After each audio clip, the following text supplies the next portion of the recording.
La Sociedad Española de Radiodifusión presenta... Ser... ¡Viva la radio! Podcast. Siempre. Hola, soy Javier Ruiz y esto es Hora 25 de los negocios. Hoy el conflicto en Oriente Próximo escala. Ya no es Israel y Hamás, ya no es Israel y Gaza. Ahora son Israel e Irán. Y esta es la primera amenaza económica del planeta.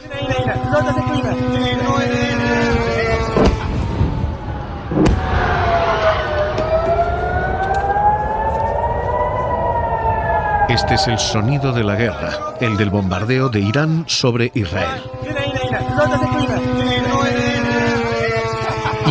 Y el de un escenario que ya no es de guerra local, sino de guerra regional, con ambas partes anunciando que esto puede escalar, llamando todos a la contención. Pero Israel, en el Consejo de Naciones Unidas, advierte: Israel is not the boy who cried wolf. We have been screaming from the rooftops for years, trying to wake up que no son Pedro y el Lobo, que llevan años diciendo Irán va a atacar e Irán debe ser detenido. Así que ahora mismo Israel amenaza con eso, con una escalada. Mientras Irán, en el mismo Consejo de la ONU, amenaza con lo mismo. Si Estados Unidos bombardea, si Estados Unidos ataca, Irán utilizará su derecho para responder proporcionalmente, dice. Hay una amenaza de escalada con Estados Unidos intentando buscar contenciones. John Kirby diciendo que cómo y cuándo responda Israel depende de ellos, pero que Estados Unidos no quiere una escalada. Así que ahora mismo lo que tenemos es un escenario extraordinariamente frágil, con una dinámica de escalada muy lenta, pero imparable, que comenzó con Hezbollah e Israel, que se extendió a Gaza e Israel, y que ahora se extiende a través de los hutíes a Irán e Israel. Esto sigue creciendo y hay 3 canales que dejan facturas económicas aquí, porque aquello ya no es una guerra ni siquiera local, ni siquiera regional, sino que está teniendo un impacto global. A través del canal de petróleo, primero, a través del canal del transporte y el tráfico marítimo, segundo, y a través de inflación y tipos de interés, tercero. Así que por partes. Primero, el petróleo. El crudo ha subido ya un 10% en lo que llevamos de año. Probablemente descontando esta escalada, están rondando los $90 y ahora los analistas dicen puede llegar a los 100, otro 11% de encarecimiento. Hoy las petroleras, hoy Josu Jon Imaz, Repsol. Lo importante es que esto no escale y el mercado entiendo que hoy está interpretando eso, porque evidentemente la escalada, no solamente desde el punto de vista geopolítico y humano, sería muy negativa, pero también desde el punto de vista macroeconómico. Yo creo que a nadie nos interesa ni queremos una restricción de oferta de petróleo que llevaría a unos precios elevados que tendrían un impacto muy negativo desde el punto de vista macroeconómico. Hoy Reynés Naturgy. Decir hoy, después de lo que hemos vivido este fin de semana con la tensión en la zona de Israel, Irán, etcétera, de que no va a haber tensiones geopolíticas que afecten el precio de la energía es mucho decir. Hoy el precio del petróleo se ha contenido suavemente, pero lo cierto es que lleva ya semanas de escalada y eso es lo que amenaza a partir de ahora. Karima Garbi, ¿qué tal? Muy buenas noches. Buenas noches. ¿Qué ha hecho el mercado? Pese a las tensiones internacionales, el petróleo hoy está cayendo. El barril de Brent de referencia en Europa ha bajado un 1%, desde los $90 en los que ha comenzado el día hasta los 88. Cae también el West Texas, el barril de referencia en Estados Unidos, que baja un 1,1 hasta los $83. Cuando Hamás lanzó en octubre su ataque contra Israel, el petróleo subió ligeramente durante unos días para después caer más de un 20%. Sin embargo, desde que empezó el año ha recuperado una senda alcista. Le impulsan la incertidumbre y los recortes en la producción por parte de la OPEP. Desde enero, el Brent acumula una subida del 13%, mientras el West Texas ha incrementado su precio un 19%. Y ahora esa tendencia, 13% de subida desde principios de año, esa tendencia puede continuar. ¿Por qué? Primero, por dónde está ocurriendo todo esto, obviamente Oriente Próximo, productor del crudo del globo. Segundo, por el factor de Irán. Irán era uno de los grandes productores. Después recibió sanciones de Estados Unidos y se apartó completamente del mercado internacional.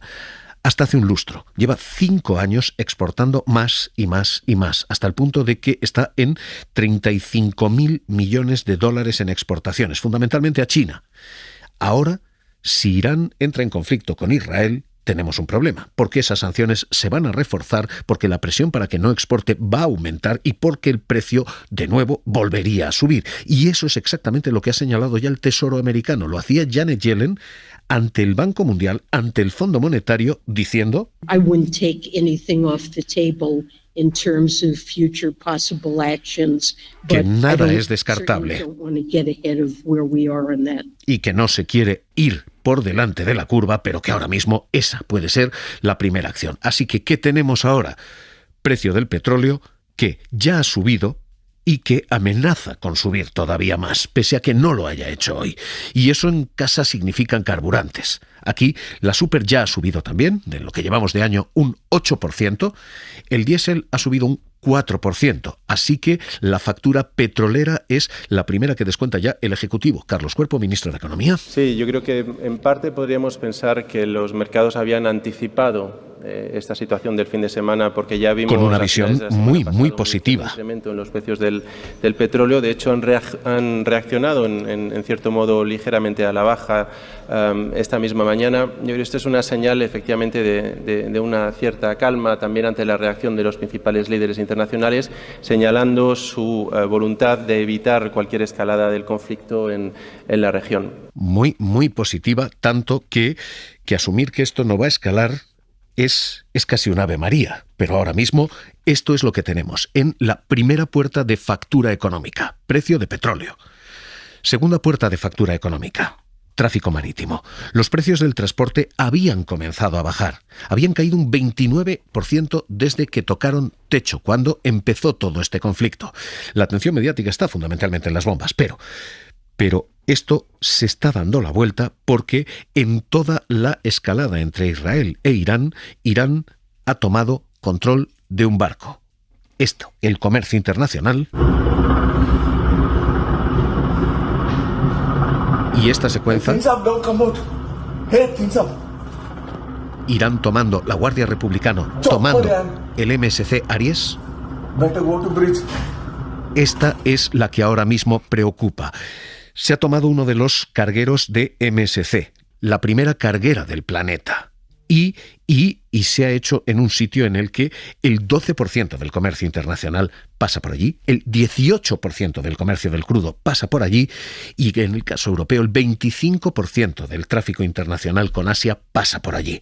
Así que, ¿qué nos está ocurriendo? Que textiles, fármacos, materias primas vuelven a estar otra vez en jaque. De hecho, materias primas, hoy se preguntaba a un gobierno que seguía optimista también en el mercado de la agricultura. Luis Planas, ministro. Por el momento la situación es bastante estable. Tenemos ya desde hace semanas los problemas del Mar Rojo, que afectan evidentemente al tráfico de mercancías a nivel internacional, pero en este momento se puede decir que por el momento la situación es statu quo.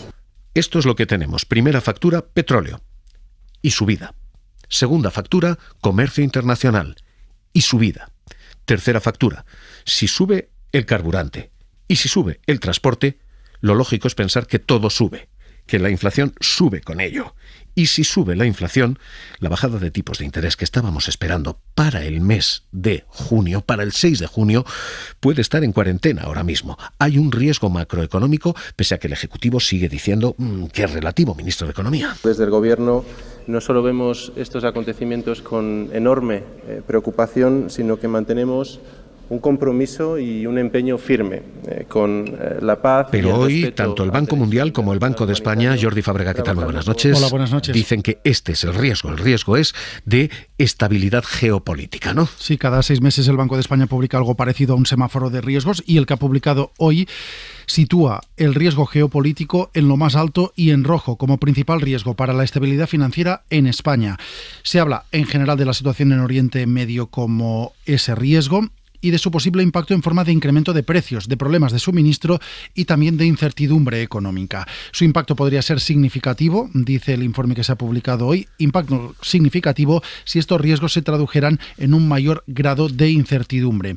Se recuerda además en este informe de estabilidad financiera que el efecto sobre la economía española de un shock económico a nivel internacional suele ser más fuerte, aunque su impacto dure menos, que si el shock es interno, que si este shock es a nivel nacional. Así que, una vez la inflación parecía estar volviendo a su cauce y la economía estaba resistiendo mejor de lo esperado, ahora es la situación geopolítica el principal riesgo para la estabilidad económica y financiera de España. Hoy el Banco Mundial añade, dice que los ataques de Israel sobre Cisjordania han paralizado la economía palestina, han tenido un impacto de momento local, pero que fuera de las regiones el ataque y el impacto ha sido relativamente contenido. Según ese informe, el PIB de la Franja de Gaza se ha hundido un 86%, el resto tiene una caída mucho más moderada. Lo que tenemos ahora mismo, por tanto, es una situación de un equilibrio fragilísimo. Es extraordinariamente delicado lo que está pasando allí. Y petróleo, transportes y situación macroeconómica están absolutamente en el fiel de la balanza. El riesgo es el del contagio. Y ese riesgo, el del contagio, ahora es extremo. ¿Por qué?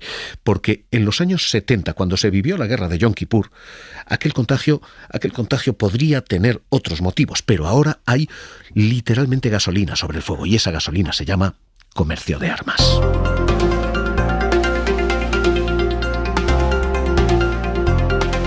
En 1973, cuando toda la región, todo Oriente Próximo entraba en guerra, con la guerra de Yom Kippur, el conflicto se generalizó por una alianza de ideologías / simpatías de país. It is an all-out war. That's how Israeli Defense Minister Moshe Dayan describes an invasion of the Golan Heights and the Se hablaba de una guerra generalizada con la invasión de los Altos del Golán, y Kissinger entonces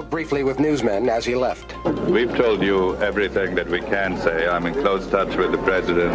If we have anything to say later in the day, repetía la máxima que se está repitiendo ahora. Estados Unidos estaba pendiente, el presidente intentando contener la situación. Before leaving, Kissinger called the foreign ministers of Egypt and Israel to urge them to end the fighting as quickly as possible. Y se urgía a las partes en conflicto, entonces Israel y Egipto, a terminar cuanto antes. Y aquello prendió. Entonces el crudo se cuadruplicó en precios. Hoy no estamos allí todavía, pero entonces, 1973, aquella guerra... World wars among big powers are quite possible to control dwindling oil supplies. In the Dallas area today, dealers dejaba claro que todo aquello era una batalla por el petróleo. Pero en aquella época los jugadores tenían menos armamento y tenían menos riqueza. ¿Qué ha pasado ahora?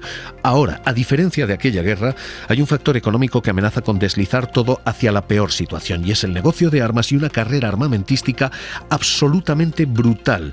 En 1973 se lanzaron los primeros Scuds, aquellos misiles rusos, y hasta el año 2017, desde 1973 hasta 2017, el 90% de los misiles que se han lanzado eran misiles Scud, eran misiles poco efectivos, eran misiles con enormes rangos de error.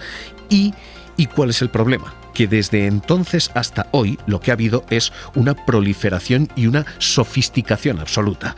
Si en aquella época Saddam Hussein, guerra de Irak, muchos años después, lanzaba un Scud al día,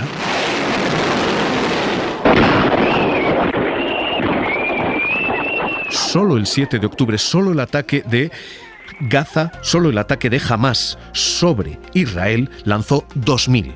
Uno en la guerra del Golfo al día, 2.000 en un solo día en todo este conflicto.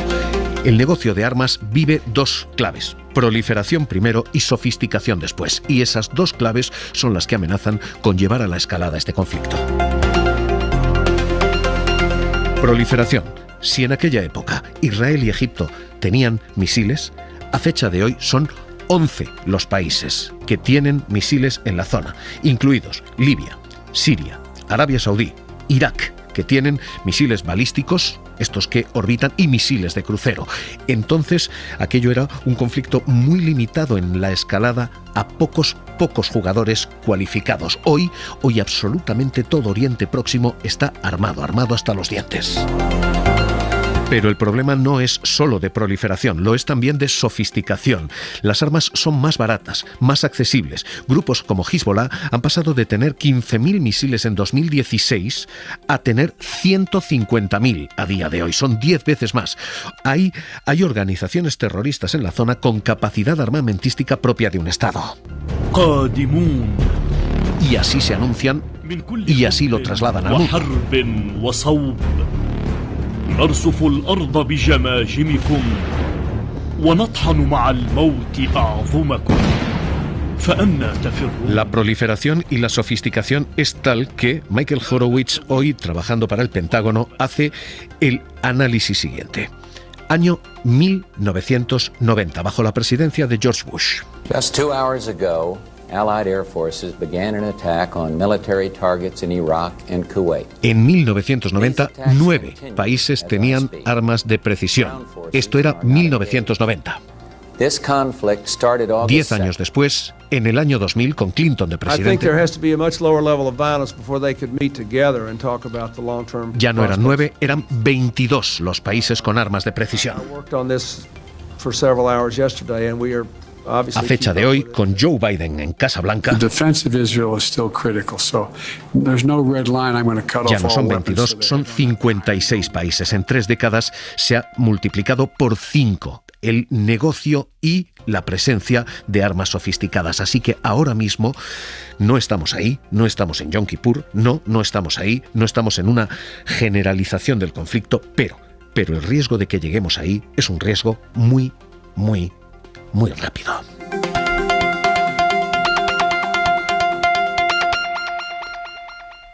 Víctor Bruguete, director investigador senior en Geopolítica Global y Seguridad del CIDOB, del Centro de Asuntos Internacionales de Barcelona. ¿Qué tal? Muy buenas noches. Muy buenas noches, Javier. Esto ya no es un conflicto local, ya no es Gaza-Israel. Empezamos a tener más un conflicto regional, un conflicto Israel-Irán. ¿Vamos a una guerra generalizada? ¿Esto es una escalada imparable? No es imparable, pero efectivamente el conflicto ha escalado de manera sustancial. De las pocas cosas en positivo de los acontecimientos del fin de semana es la respuesta muy calculada por parte de Irán, de la cual ha respondido de manera contundente, pero al mismo tiempo pues avisando con anticipación y permitiendo a Israel pues básicamente derribar o hacer frente a ese ataque directo, ¿no? Lo que viene a decir Irán es: estamos preparados para escalar, no respondáis, porque podemos hacerlo tanto en el plano militar como en el aspecto petrolero, ¿no? Y aquí, por ejemplo, es muy significativo la incautación del asalto al buque mercante en el estrecho de Hormuz, con vínculos con Israel. Si Irán da ese paso, si Irán entra en una zona de conflicto, tenemos garantizado lo que estábamos comentando: subida de precio del petróleo, subida de gastos comerciales, el MSC Aries, ese buque que está diciendo usted capturado ahora. ¿Tenemos esas dos puertas de entrada de manera inmediata? Si hay un conflicto directo con Irán, desde luego el petróleo y los activos energéticos serían de los más damnificados. Aunque no quiera Irán, y haya muchos países de la región que no quieran, puede pasar. Y puede pasar porque, sobre todo, Netanyahu, el primer ministro de Israel, está buscando de forma clara escalar el conflicto, en parte para desviar los problemas internos que él tiene y la falta de avances o de resolución del conflicto en Gaza. La factura de impacto económico global es evidente. Hoy el Banco de España dice: si esto se sufre, España sufre más. ¿La factura local aquí puede ser más acuciante, puede ser más grave? Sí, porque la Unión Europea y España pues son especialmente dependientes de la importación de petróleo, importan el 90% de su consumo, y aparte estamos en un momento especialmente delicado porque las reservas de crudo a nivel mundial están muy bajitas. Desde febrero del 22, desde el inicio de la invasión de Ucrania, las reservas de crudo han bajado un 25% y son especialmente reducidas, por ejemplo, en Estados Unidos, que están en las reservas estratégicas de crudo un 40% por debajo, ¿no? Están en niveles de 1983. El problema del cierre del estrecho de Hormuz, aunque sea de manera temporal, no es solamente el petróleo iraní, que es el 3% de la oferta mundial del crudo, sino que por el estrecho de Hormuz circula pues el 20% de la oferta mundial de crudo, porque tienes la salida al mar, al océano, del petróleo de Irak, de Kuwait, de Arabia Saudita, de Emiratos Árabes Unidos, y por tanto, pues cualquier disrupción en ese cuello de botella mundial tendría repercusiones inmensas. Señor Burguete, ¿cuál es su análisis? Visto lo que tenemos, ¿cuál es su predicción? ¿Esto desescala o no? Los riesgos están muy altos. Yo creo que precisamente los riesgos económicos y la inminencia de las elecciones estadounidenses hace que la presión para que no escale sea altísima. Irán no quiere ser el primero que haga este movimiento. La respuesta que ha dado ahora ha sido bastante medida. Habrá que ver qué va a hacer Israel ahora. Si va a contraatacar en Irán directamente, si es sobre una infraestructura energética, porque al final la ecuación del punto de vista iraní es: a mí no me ataquen las infraestructuras energéticas, porque si yo no puedo exportar petróleo, puedo dificultar de manera muy clara que todos los demás lo hagan.